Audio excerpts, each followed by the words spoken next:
গ্যাসের দাম বৃদ্ধির মতো জনস্বার্থ বিরোধী ইস্যুকে ধামাচাপা দিতেই সরকার জঙ্গিবাদকে ব্যবহার করে রাজনৈতিক উদ্দেশ্য হাসিল করতে চায় বলে মন্তব্য করেছেন বিএনপি মহাসচিব মির্জা ফখরুল ইসলাম আলমগীর। নারায়ণগঞ্জ জেলা বিএনপির নবগঠিত কমিটির নেতাকর্মীদের সাথে নিয়ে শহীদ রাষ্ট্রপতি জিয়াউর রহমানের মাজার জিয়ারত শেষে তিনি এ মন্তব্য করেন। জঙ্গিবাদের অভিযোগে গ্রেফতার হওয়া ব্যক্তিদের বিচারের আগে হত্যা করা হচ্ছে অভিযোগ করে ফখরুল বলেন, জঙ্গি দমনের সুষ্ঠু ব্যবস্থা নেওয়া হচ্ছে কিনা তা নিয়ে জনমনে প্রশ্ন দেখা দিয়েছে।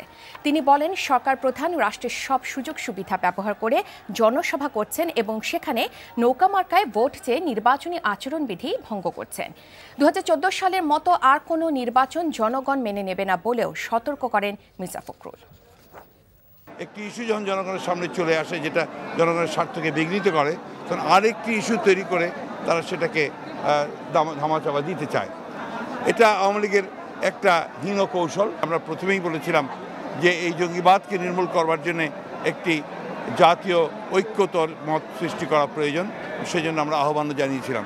সরকার সেই আহ্বানের সাড়া না দিয়ে তারা আজকে এই জঙ্গিবাদকে ব্যবহার করে রাজনৈতিক উদ্দেশ্য হাসিল করতে চাচ্ছেন বলে আমরা মনে করি।